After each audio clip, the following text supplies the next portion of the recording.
Hello guys, मेरा नाम है Jibran Sayed And I'm Asma Sayed. Welcome to Also for Portugal Immigration Consultancy. तो अगर आप हमारे चैनल पे नए हैं तो आपको बता दें we are registered Portugal immigration consultancy based in Lisbon. अगर आपको पोर्चुगल इमिग्रेशन से रिलेटेड कोई भी काम है, अगर आपको कुछ भी इन्फॉर्मेशन है, इन्फॉर्मेशन तो वैसे हमारे चैनल पे आपको फ्री में मिलती है। आपको बहुत सारी इन्फॉर्मेशन जो हम आपको दे सकते हैं, यहाँ की ग्राउंड रियलिटी से लेकर यहाँ के पेपर वर्क से लेकर हर इन्फॉर्मेशन आपको हमारे चैनल पे मिलती है। लेकिन अगर आपको हमसे कोई भी काम करवाना है, जैसे कि इमिग्रेशन से related D2, D7, D8 visas के बारे में, या फिर आपको यहाँ की इमिग्रेशन के बारे में कुछ भी सवाल है, तो आप हमें ईमेल कर सकते हैं, व्हाट्सएप कर सकते हैं, या फिर सबसे बेस्ट ऑप्शन है आप हमारे वीडियो के नीचे कमेंट्स में पूछ सकते हैं, ताकि किसी और को भी अगर वो सेम सवाल है तो उनको जवाब उसी पे मिल जाए। लेकिन अगर आप हमसे डायरेक्टली बात करना चाहते हैं तो आपको छोटी सी कंसल्टेशन फीस पे करनी होती है, जिससे हम थोड़ा सा टाइम निकाल के आपके लिए खास तौर से आपसे बात कर सके। अगर आपको सिर्फ इन्फॉर्मेशन के लिए बात करनी है तो हम हमारे एम्प्लॉय से आप चैट कर सकते हैं, वो आपको सारी इन्फॉर्मेशन डिटेल में देंगे। लेकिन अगर आपको पर्सनली हमसे बात करनी है तो अपॉइंटमेंट लेकर हमसे बात कर सकते हैं। जी, एम्प्लॉयज वगैरह से बात करने के लिए, ईमेल पे बात करने के लिए, हमारा टाइम लेने के लिए, व्हाट्सएप पे हमारा टाइम लेके व्हाट्सएप पे बात करने के लिए कोई फीस नहीं है, फ्री है। कॉल करके, जूम पे, वीडियो कॉल पे अगर आपको हमसे बात करनी है D2, D7, D8 के लिए, तो ही एक छोटी सी कंसल्टेशन फीस पे करनी है हम दोनों से। अगर आपको बात करना है, एम्प्लॉय से बात करने के लिए कोई फीस नहीं। और एक और बात क्लियर करना बहुत टाइम से ज़रूरी था। काफ़ी सारे लोग के दिल में ख्याल आता है कि कंसल्टेंसी आप चलाते हैं तो कंसल्टेशन फ़ीस क्यों है, हमें अगर आपसे बात करनी है। इस चीज़ को आपको समझना होगा कि अगर आप कोई सोशल मीडिया पे आते हैं तो काफ़ी सारे लोग दिन रात कोई भी टाइम पे आपको कॉल कर देते हैं, बात करते हैं। तो यहाँ पर हम फारिग नहीं बैठे हैं, तो हमें बहुत सारी चीज़ों का ध्यान रखना होता है, टाइम मैनेजमेंट करनी पड़ती है। तो अगर आप कंसल्टेशन जब लेते हैं तो हमें आपकी सीरियसनेस का पता चलता है कि कौन लोग यहाँ पर वाकई में आना चाहता है और कौन इस चीज़ को लेकर सीरियस है। जैसे कि जिब्रान ने आपको बहुत टाइम पहले और बहुत बार ये बताया है कि जो हम 50 यूरो बहुत बेसिक एक कंसल्टेशन फ़ी है वो जब हम लेते हैं, लेकिन अगर जब आप फ्यूचर में हमसे वो काम करवाते हैं D2 या D7 या D8 वीज़ा या जो भी आप हमसे एक सर्विस ले रहे हैं, तो उसमें जो भी आपके चार्जेस है उसमें वो जो 50 यूरो है वो डिडक्ट हो जाते हैं। ऐसा नहीं कि हम पैसे ले रहे हैं, हम सिर्फ ये पैसे इसलिए ले रहे हैं कि ताकि आपको पता चले कि हम यहाँ पर एक टाइम लेकर हमसे बात करना है और हमें पता चले कि आपकी सीरियसनेस कितनी है। सही तो बात। वही एक रीज़न है, otherwise 50 euro is not a big amount. And हम बस उसके लिए नहीं बैठे। काफ़ी 2-3 लोग ऐसे पूछे, बहुत सारे लोग नहीं, उनको जिसको पता है, लेकिन 2-3 लोग का ये सवाल है कि आप क्यों कंसल्टेशन फीस चार्ज कर रहे हैं, क्यों हमें आपको देना पड़ रहा है। बहुत सारे लोग हैं जो ऐसी इन्फॉर्मेशन दे रहे हैं। तो इन्फॉर्मेशन तो वो समझ में आ जाता है कि वो लोग सीरियस नहीं है, सिर्फ टाइम पास कर रहे हैं, हर किसी को फोन करके जो दिमाग खराब कर रहे हैं उन लोग का। तो जो लोग वाकई में सीरियस है, जो लोग वाकई में एक सर्विस चाहते हैं किसी से और एक कंसल्टेशन फीस पे करके कंसल्टेंसी को कांटेक्ट जब आप करते हैं तो पता चल जाता है कि आप सीरियस हैं। हमने कभी इससे पहले कंसल्टेशन फीस कभी नहीं ली। हमारी कंपनी एक ज़माने से चल रही है, हमारे फादर के टाइम से चल रही है। तो फादर के टाइम पे तो लोग लाइन लगा के बात करते थे दुबई वगैरह में और हैदराबाद, बॉम्बे वगैरह में। तो यहाँ पे जो है ऐसा होता है कि क्योंकि काम बहुत ज़्यादा है और इतना वक्त निकाल के, फिर वो वक्त निकाल के काम को रोक के फिर आपसे बात करना, तो वो एक आप समझ सकते हैं कि हमारी तरफ से अगर हम एफर्ट लगा रहे हैं, टाइम दे रहे हैं, वक्त दे रहे हैं, आपको सर्विस प्रोवाइड कर रहे हैं, डॉक्यूमेंटेशन वगैरह बता रहे हैं कि क्या करना है क्या नहीं करना है। शुरुआत में सिर्फ आप कस्टमर बन जाते हैं तो you are free to book appointment and call us and talk to us any time. एक बार क्लाइंट आप बन गए तो उसके बाद फिर बार बार आपको कंसल्टेशन फीस पे नहीं करनी है।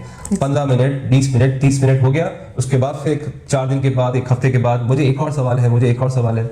आप जितने सवाल करना है पूछे, जब तक आपका D2 लग गया, जब तक आप अपने सवाल करिए। तो एक चीज हम ये क्लियर करना चाह रहे थे काफी टाइम से, क्योंकि आप फ्री में जब बात करते हैं, आप कोई भी सवाल पूछते हैं, यहाँ पर क्या है, ऐसी क्या है, मौसम कैसा है, तो ये सारी चीज़ें हमें काफ़ी टाइम इरिटेट कर देती है। तो जब आप पे करते हैं कंसल्टेंसी फीस तो आपके दिमाग में एक ऑलरेडी लिस्ट होती है, अरे इतने टाइम में हमें ये सवाल पूछना है और इन्हें इनसे ये जल्दी से। और हम एक सर्विस प्रोवाइडर हैं तो आपको भी वो रहता है कि हम खुद भी सवाल कर सकते हैं और हम वाकई में उस चीज़ की रिस्पेक्ट करके, अपना टाइम की रिस्पेक्ट करके, आपके पैसों की रिस्पेक्ट करके हम अपना जवाब, तो हर किसी को, फ्री वालों को भी वही मिलेगा और पेड वालों को भी वही मिलेगा, लेकिन एक अलग डिफरेंस होता है। तो आई होप ये वीडियो के थ्रू चैट पे हमारे एम्प्लॉयज बोलते हैं तो लोगों को समझ नहीं आता लोगों को कि पैसे क्यों कंसल्टेशन बुक करेंगे।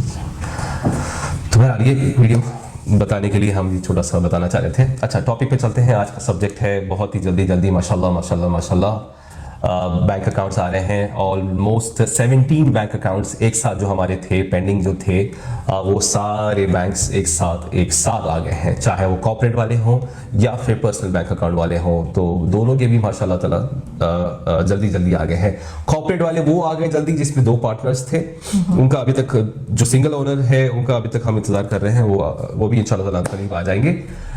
लेकिन जो पर्सनल बैंक अकाउंट थे जिसने 35,000 अपने होम कंट्रीज के बैंक स्टेटमेंट में शो किया, माशाल्लाह उन सबके आगे जो सिंगल पर्सनल बैंक अकाउंट्स की जो है। कॉर्पोरेट बैंक अकाउंट पार्टनर्स वाले जो कॉर्पोरेट बैंक अकाउंट है वो माशाल्लाह ताला वो भी आगे जो पेंडिंग थे, सिंगल का भी इंशाल्लाह ताला सिंगल ओनर का भी जल्दी आ जाएगा। तो जल्द से जल्द आप अपनी D2, D7, D8 की प्रोसेस शुरू करें। D7, D8 में वैसे भी जल्दी आ जाता है बैंक अकाउंट। D2 में जो कॉर्पोरेट बैंक अकाउंट चाहिए और पर्सनल बैंक अकाउंट चाहिए। अगर आप अपनी फैमिली को लेके आ रहे हैं तो पर्सनल बैंक अकाउंट चाहिए। आप अगर सिंगल अगर आ रहे हैं या पार्टनर के साथ आ रहे हैं तो सिर्फ एक कॉर्पोरेट बैंक अकाउंट चाहिए। कॉर्पोरेट बैंक अकाउंट के लिए यहाँ पे बहुत ज़्यादा टाइम लगता है। और माशाल्लाह हमारे जो अभी जो केसेस हैं वो काफ़ी जल्दी हो रहे हैं बैंक के, तो ज़्यादा देरी ना करें और रूल्स और रेगुलेशन चेंज होने के लिए देरी ना करें। आप हमें कांटेक्ट करें, अगर हमसे अगर सर्विस लेना है तो हमें कांटेक्ट करें और बैंक के प्रोसेस शुरू करें। तो ये D2 के लिए है। तो D2 का प्रोसेस हमने कई बार समझाया, मैं एक बार फिर से शॉर्ट में आपको समझा देता हूं। तो D2 के लिए आपको यहाँ का निफ्ट नंबर चाहिए, सब पहला है। निफ्ट नंबर होने के बाद फिर आपको यहाँ का हाउस कॉन्ट्रैक्ट चाहिए जो आपके निफ्ट नंबर के साथ रजिस्टर्ड हो। डिक्लेरेशन होने चाहिए, लैंडलॉर्ड के डिटेल, आपके डिटेल, सारी चीज़ें होती हैं। उसके बाद एक अमाउंट होता है कि ये अमाउंट आप पे कर रहे हैं, ये होता है प्रूफ ऑफ एड्रेस। ये एड्रेस होने के बाद आपको एक और वर्चुअल एड्रेस लेने की कोई ज़रूरत नहीं है। वहाँ पे फिर आपको 250-300 मंथली हर महीने की रेंट भी हर महीना देना है और वर्चुअल एड्रेस की भी आपको हर महीना पे करना है। तो वो फीस पे करने की आपको जरूरत नहीं है। यही घर के एड्रेस के ऊपर आप अपनी कंपनी फॉर्मेशन कर दीजिए। ट्रेड लाइसेंस सर्टिफिकेट परमनेंट जैसे कहते हैं उसकी रजिस्ट्रेशन करना शुरू कर दीजिए। ये हो गया, आपका नाम रजिस्टर होगा, पहले एक एक्टिविटी रजिस्टर होगी, ट्रेड लाइसेंस आएगा। नाम जो है अलसफर का नाम, मैं एग्जाम्पल बता रहा हूँ अलसफर के नाम के लिए, और जो भी ऐसे वाले नाम है जो कि पर्सनल नाम जो देने वाले लोग हैं उनके लिए ट्रेड लाइसेंस का काम बहुत ज़्यादा लंबा चल रहा है। हर चीज़ में थोड़ा सा यहाँ पे डिले चलता ही रहता है, तो कभी जल्दी हो जाता है कभी तेज, लेकिन अब कुछ टाइम से बहुत ही ज़्यादा लेट आ रहा है अगर आप पर्सनल नाम देते हैं। मैंने भी एक्चुअली हमारे अलसफर के नाम के लिए भी हमने 4 महीना वेट किया था, जब की बात है अब तो और देर हो गया है। तो जो पोर्टल के नाम से, जो गवर्नमेंट पोर्टल IRN के ऊपर पोर्टल के नाम है, इंग्लिश और पोर्चुगीज कंपनीज के नेम होते हैं, अच्छे नाम होते हैं, उसके अंदर वो नाम को रजिस्टर कर लिए। अच्छा, मैं एक हैक बता रहा हूँ, इसके अंदर भी एक हैक है, सीक्रेट है। वो आ जाता है फास्ट ट्रैक पे हम डाल के, वो आ जाता है 1 महीने के अंदर 15 दिन के अंदर ट्रेड लाइसेंस, हर चीज रेडी हो जाती है। बाद में आपको अगर चेंज भी करना है तो आने के बाद आप चाहते हैं कि नहीं मेरा नाम जो है अलसफर ही मुझे चाहिए, तो नेम चेंज वाली अमेंडमेंट वाली हम कर सकते हैं आने के बाद। अभी जो कुछ केसेस में कुछ लोग थे उनका केसेस का ऐसे ही हुआ था, तो डिस्प्यूट एक्चुअली वहां से शुरू हुआ था, तो उनको तो समझ नहीं आती कि यहाँ पे क्या चल रहा है, लेकिन नाम की तरफ से डिले आ रहे हैं। तो हमने यही सजेस्ट किया कि भाई नाम चेंज करके जो पोर्टल वाले नाम है वो वाले नाम लेके 1 हफ्ता 10 दिन के अंदर अंदर जो है, अगर नया ट्रेड लाइसेंस है तो जल्दी फास्ट ट्रैक करके मैक्सिमम 1 महीने के अंदर अंदर भी ये चीज को अप्लाई कर सकते हैं, और रिसीव कर रहे हैं हम लोग वो डॉक्यूमेंट्स। तो आप लोग भी यहाँ पे आने के बाद अगर चाहते हैं कि अलसफर नाम हो आपकी कंपनी का, एग्जांपल के लिए अलसफर ले रहा हूं मैं, तो वही नाम अगर आप चाहते हैं तो यहाँ पे आने के बाद अमेंडमेंट का प्रोसेस शुरू कर सकते हैं। अमेंडमेंट करके कंपनी का नाम चेंज कर सकते हैं। शुरुआत में जल्दी करने के लिए जो पोर्टल के नाम है वो पोर्टल के नाम से काम शुरू करें और जल्दी हो जाएगा वो। फिर उसके बाद फिर आएगा corporate bank account, trade licence आते ही corporate bank account. Corporate bank account में ट्रेड लाइसेंस सबमिट करना पड़ता है। IRN RCB पेपर है, ट्रेड लाइसेंस के साथ साथ RCB एक पेपर आता है, वो सबमिट करना होता है। आपका यहाँ का निफ्ट पेपर सबमिट करना होता है, और वहाँ की आपकी होम कंट्री की स्टेटमेंट जो है सबमिट करनी होती है, शो करनी होती है कि आप कॉर्पोरेट बैंक अकाउंट के लिए कोई लिमिट नहीं है, आपका सिर्फ एक प्रूफ चाहिए कि आपका अकाउंट है। आप अगर दुबई वाले हैं, मैं एग्जांपल एक ले रहा हूं, तो आपकी एमिरेट्स ID, आपका यूटिलिटी बिल, घर का प्रूफ, कॉन्ट्रैक्ट, कोई भी एक प्रूफ आपको शो करना है, स्टेटमेंट्स वगैरह शो करना है, फैमिली के साथ कर रहे हैं आप, बच्चे हैं, ये है वो है, तो सबकी एमिरेट्स ID आपको शो करके यहाँ पे बैंक के टाइम पे, यहाँ के बैंक अकाउंट ओपनिंग के टाइम पे वो सारी चीज़ें शो करना है। ये हो गया।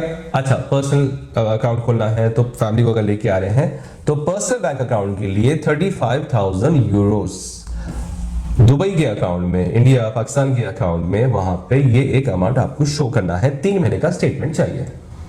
आपके अगर एसेट्स भी अगर हैं तो एसेट्स की इवैल्यूएशन करके वो अमाउंट 35 तक अगर राउंड फिगर हो रहा है, पर्सनल बैंक अकाउंट जब भी बन जाएगा आपका, उसमें कोई इशू नहीं है।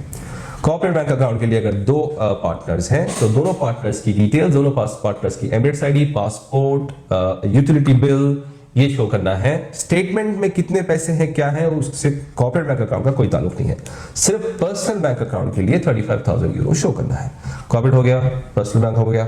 उसके बाद आप ये साथ ही साथ फिर आपको एक यूनिक बिजनेस प्लान शो करना है। Unique, it has to be a very unique business plan. बहुत ही धमाल वाला यूनिक बिजनेस प्लान चाहिए कि ये लोग देखते ही आपका वीजा अप्रूव कर दे। D2 वैसे भी यूजुअली ज्यादातर रिजेक्ट नहीं होता है। ये बिजनेस प्लान और कॉर्पोरेट बैंक अकाउंट जो, अच्छा वो एक और चीज मैं आपको बोलना भूल गया, जो ट्रेड लाइसेंस है, ट्रेड लाइसेंस के ऊपर एक कैपिटल अमाउंट आपको शो करना है। कैपिटल अमाउंट आपको अच्छे से अच्छा कैपिटल अमाउंट पोर्चुगल के बैंक अकाउंट, तो ये बैंक अकाउंट खुल गया, कॉर्पोरेट बैंक अकाउंट यहाँ का पोर्चुगल का। अब आपको अपने वो वाले अकाउंट से, इंडिया पाकिस्तान यूएई के बैंक अकाउंट से आपको वो कैपिटल अमाउंट 1234XXX वो अमाउंट आपको यहाँ पे ट्रांसफर करना है आपकी एम्बेसी और VFS की अपॉइंटमेंट से पहले। ये स्टेटमेंट्स आपको वहां पे शो करना है प्रिंट आउट लेके। ये इंपॉर्टेंट है। कॉर्पोरेट बैंक अकाउंट में कैपिटल अमाउंट ट्रेड लाइसेंस के ऊपर लिखा होता है 15,000, 25,000, 30,000, 50,000, 1 लाख, 1.5 लाख, 5 लाख, एक अमाउंट लिखा होता है। वो अमाउंट आपको यहाँ पे कॉर्पोरेट बैंक अकाउंट में शो करना है। ये एक प्रोसेस है। वहां पे जाने के बाद, वहां पे जाने से पहले फिर VFS का अपॉइंटमेंट आएगा। VFS के अपॉइंटमेंट के साथ ही साथ एक इंश्योरेंस आएगी आपकी, यहाँ की पोर्चुगल की ट्रैवल इंश्योरेंस वगैरह आएगी। वो वगैरह डॉक्यूमेंट और पूरी फाइल मिलके आपका NIF फैमिली के साथ है तो फैमिली का NIF डिक्लेरेशन, घर का, हाउस का contract, trade licence, corporate bank account, personal bank account, statements, ये सारे डॉक्यूमेंट मिलके वहां पे VFS में सबमिट करेंगे। 1 से 3 महीने के अंदर का टाइम है। वो टाइम के अंदर अंदर आपके पासपोर्ट पे वीजा, D2 का वीजा स्टैंप होके आएगा। फिर 120 डेज का आपका वीजा लगेगा। जो वैलिडिटी है आपकी वीजे की वो 120 डेज की वीजा होगी। वो होने के बाद पहले वीजे के साथ साथ ही जो है आपका ये अपॉइंटमेंट भी आ जाता था, लेकिन अब ऐसा नहीं हो रहा है। तो ये जो दरमियान है 120 डेज का, इसके अंदर आईमा की अपॉइंटमेंट हम लेंगे यहाँ पे। फिर आपको बताएंगे, आप ट्रैवल करिए, आइए, लॉयर साथ में जाएगा, डॉक्यूमेंट्स फिर से कंपाइल करेंगे। वो होने के बाद फिर आपकी बायोमेट्रिक देंगे। बायोमेट्रिक देते ही आपका 1 से 3 महीने के अंदर अंदर मैक्सिमम, यूजुअली D2 D7 1 महीने के अंदर आ जाता है, लेकिन 3 महीने का कुछ केसेस में 3 महीने भी हुए, 2 महीने भी हुए। आपका ये जो हाउस कॉन्ट्रैक्ट था, ये जो आपने आने से पहले जो रजिस्टर किया था for the purpose of D2 visa, actual जाके वो घर में रहना नहीं है, ये रजिस्टर करने के लिए था। वो एक्चुअल जाके घर में रहने के लिए फिर आपको यहाँ पे मिनिमम 1,500, 2,000, 2,500 में घर शुरू होता है, depend on the size of your family और लोकेशन, कहाँ पे कौन सी एरिया में आप ले रहे हैं। तो पहले शुरू में जो हाउस कॉन्ट्रैक्ट जो मंथली बहुत सस्ते अमाउंट में जो आपने लिया, वो एड्रेस के ऊपर आपका सबका, पूरी फैमिली मेंबर्स का D2 का पहला कार्ड आएगा, आपका रेसिडेंस कार्ड आएगा। रेसिडेंस कार्ड आने के बाद आप एंजॉय करिए, आप अपनी फैमिली और स्कूलिंग वगैरह करिए, आप अपना जो बिजनेस करने वाले थे वो बिजनेस करिए। जो बिजनेस, यूनिक बिजनेस प्लान उसके ऊपर लिखा हुआ है ट्रेड लाइसेंस के ऊपर, वो जरूरी नहीं है यहाँ पे आने के बाद। यहाँ पे आने के बाद फिर आपके बजट के हिसाब से जो भी आप बिजनेस करना चाहते हैं वो बिजनेस यहाँ पे आने के बाद करिए। कोई भी छोटा मोटा, वो सिर्फ एक्टिविटी उठा के ट्रेड लाइसेंस के ऊपर डालना है और बिस्मिल्लाह करना है, काम शुरू करना है। उम्मीद की बातें समझ में आई, 1 2 3 4 स्टेप्स समझ में आई। और इससे आप एक बार फिर जो वीडियो को जो मैं बोल रहा हूँ पॉइंट्स को फिर से नोट कर लीजिए और इंशाअल्लाह ताला आप प्रोसीड करिए। आप खुद ही करना चाहते हैं करिए, आपको हमारी सर्विस चाहिए हमें कांटेक्ट करें। और हमने ऑलरेडी बोल दिया है शुरू में वीडियो में कि एक कंसल्टेशन फीस बुक करके हमसे बात करना है तो करिए। और इसे ज़्यादा से ज़्यादा लाइक करें, शेयर करें, सब्सक्राइब करें, उन तक फैलाइए जो पोर्चुगल आना चाह रहे हैं, लिटरली सीरियस हैं। दुनिया के तो हालात आपको पता ही है। दुनिया में अभी जो इमिग्रेशन आप लोग करते थे अपनी एजुकेशन के नाम पे या फिर जॉब्स के नाम पे या बिजनेस के नाम पे, आप जो यूएस जाते थे, यूएस का दरवाज़ा तो ऑलमोस्ट ख़त्म हो गया, बंद हो गया है। उसका ऑल्टरनेट अभी यही है, आगे यही है, शुरू से भी यही था। जीसीसी में रहने वाले जो लोग ज़माने से काम कर रहे हैं और फिर अपना जॉब खत्म हो गई, बिजनेस खत्म हो गई, जो वापस चले जाते थे, उनके लिए एक ऑप्शन है, उनके बच्चों के लिए ऑप्शन है। जब ऑप्शंस खुले हैं तो ले लीजिए। इससे पहले भी जो आर्टिकल्स थे उस पर हमने बहुत बार आप लोगों को बोला था, नसीहत दी थी कि वक्त है, अभी कर लो कर लो कर लो कर लो। जैसे कि अब ये वक्त है, अभी भी ये वक्त है, ये चलो, ये तो प्रॉपर एक इनका ऑफिशियल वीज़ा है, तो ये तो इंशाल्लाह चलने वाला है, लेकिन और महंगा हो जाएगा, और स्ट्रिक्ट हो जाएगा, और कॉम्प्लिकेटेड हो जाएगा। अभी भी ये कॉम्प्लिकेटेड नहीं है। D2, D7, D8 कॉम्प्लिकेटेड नहीं है। आपको कॉम्प्लिकेटेड बनाने वाले लोग, बहुत सारे लोग मिल जाएंगे जो कि आपको कंफ्यूज कर देंगे, तो आपको ऐसा लगेगा कि अरे भाई ये तो हो ही नहीं सकता। ऐसा है नहीं, बहुत ही सिंपल प्रोसेस है।